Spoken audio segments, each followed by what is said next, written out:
Mga buhing santos, welcome sa atong The Sunriser. Ang atong isgutan karon, the cause of disasters. Unsabay hinungdan nining mga disasters. Hinungusing soon na Dr. na DF, researcher, author, and Jewish doctor.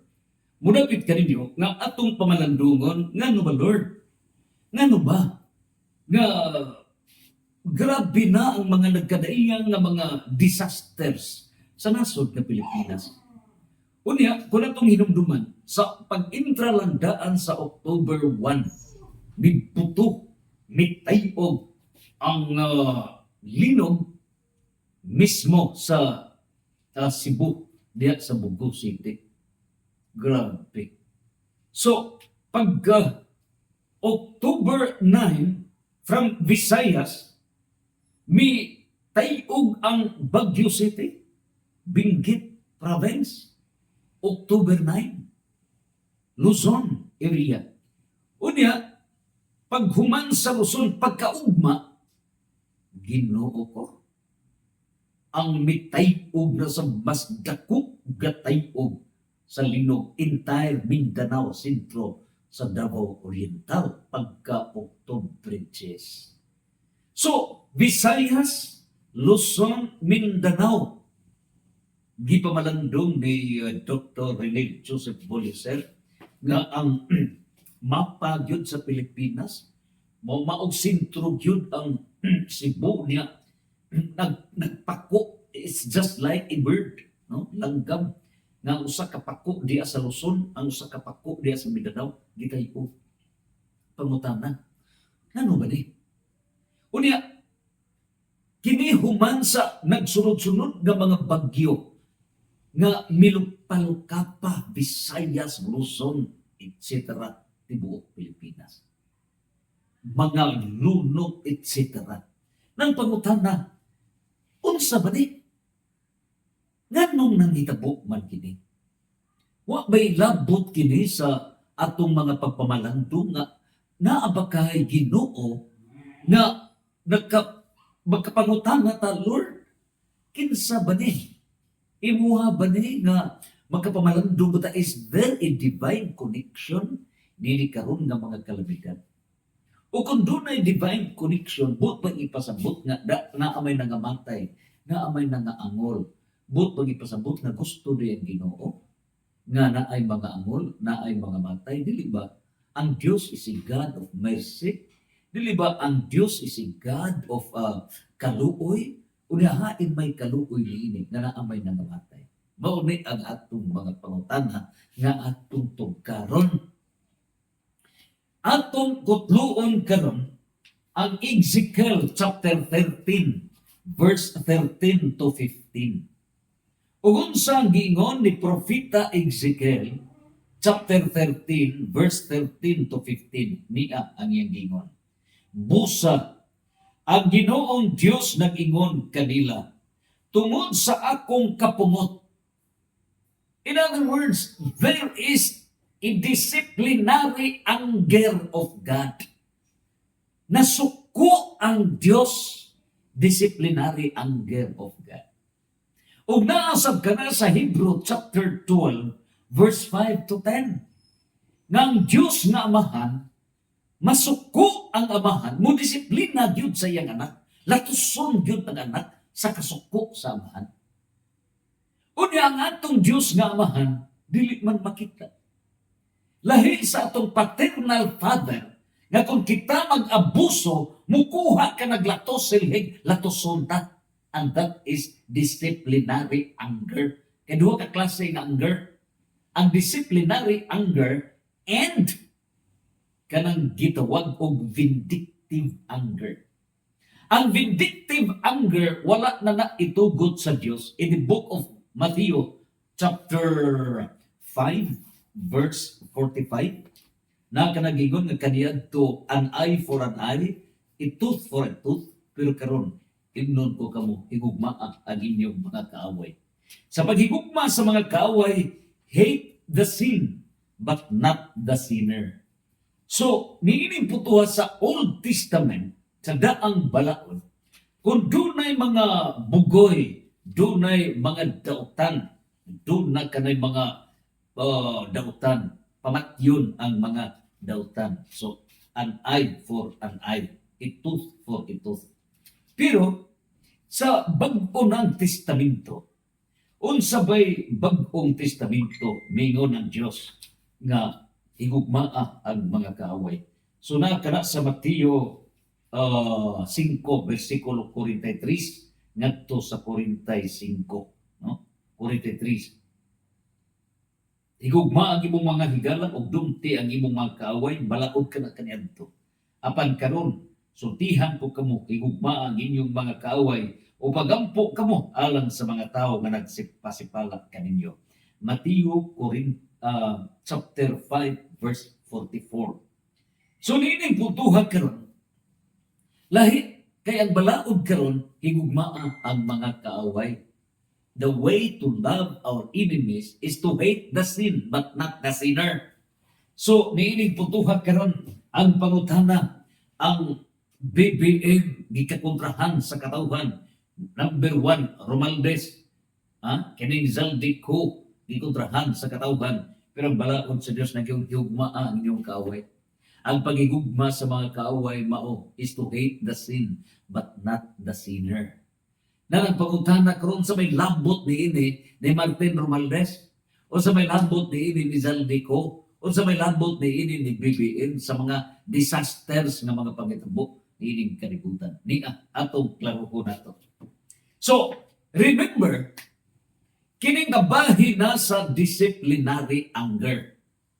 So, ang disciplinary anger, usa kini sa duha ka klase sa anger sa Dios. So, timan kini nga makasalata dunay duha ka solusyon. The Old Testament solution is vindictive anger. Ang vindictive anger mao kana ang daang balaod nga an eye for an eye, a tooth for a tooth, mao na gibasihan sa Hammurabic law nga military law nga patay diri, patay to, patay diri, mo na automatic, mao na ang an eye for an eye. Mao na the source of military law. Nagkaron sa pag-abot na ni Jesus, New Testament law, dili na ang sinner mo'y aktyon, kundi ang aktyon mauna cause of sins, demons, nga mao kini sa Ephesians chapter 6 verse 10 to 12. Ang atong kaaway dili dugo, dili tao, kundi demons. Mao nay atong patyon, mao na the demons of deceptions. Mao sa nag-emphasize nga Bishop Alberto Oy dito sa Exorcism Center sa Lida, St. Michael, no? Bohol Diocesan Exorcism Center. So nining tanan, mao kana ang gidayag nga karon dili na ang sinner but the sin ang atong kaaway, ang sala ang atong kaaway. Unya ang hinungdan ini demons of deceptions. So nining tanan, dili na ang vindictive anger mao'y solusyon, but unsang klasiha, mauna ang disciplinary anger. Dili vindictive anger, but disciplinary anger.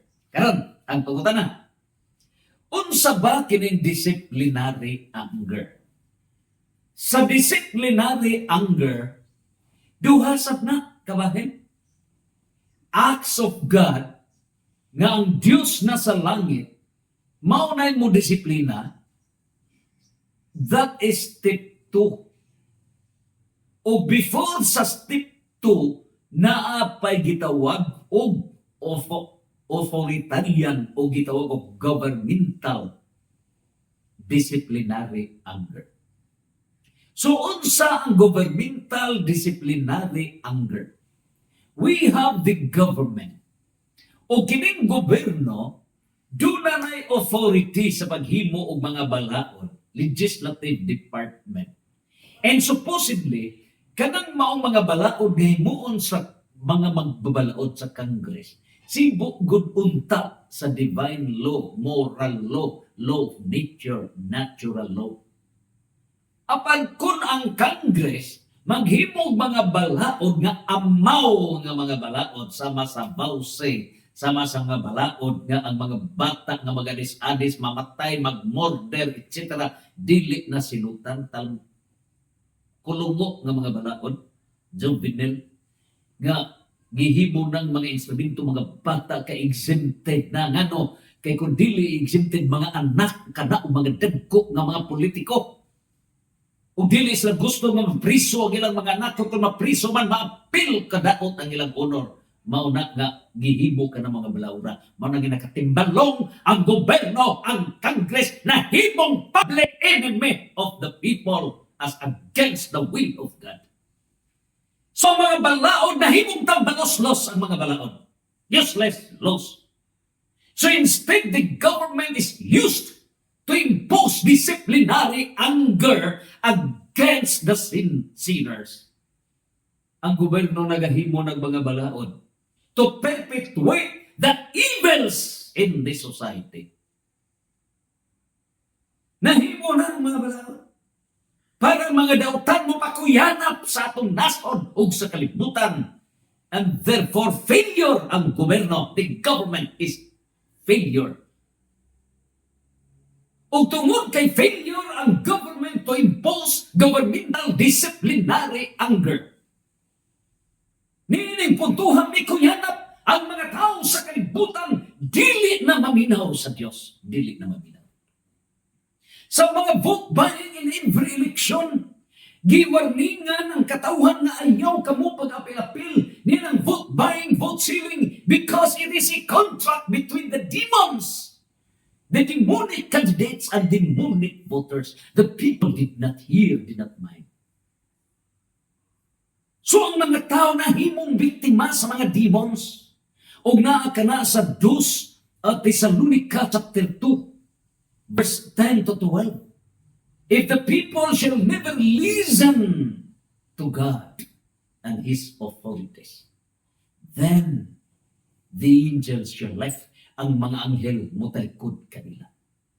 Ug tungod kay mitalikod naman ang mga anghel, then sila mutuo sa mga bakat. The people who are victims of the demons shall believe all ways, all lies, all deceptions. They have to follow the deceptions. Musunod sila sa mga limbong. Ug tungod niini kami sunod man sa limbong, ang mga demonic candidates gikumpra sa buto ang mga demonic voters. So there was a contract. Nga ang implied contract niya na mao, nga kung mudaog sila, ang bahandi sa Pilipinas, kawato na, kawkawon ka na, millions, trillions of pesos, kuhaon ka na, dadon ka na sa mga nangawkaw sa gobyerno, crocodile servants, crocodile Congress.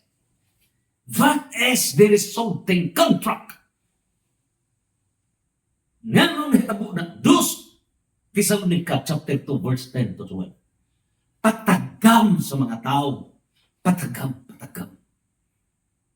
So mao ka na nga in pare delecto iguales maipakugon ang mga servants, ang mga crocodile servants and the crocodile voters, the corrupt voters and the corrupt government servants pakugon in pare delecto.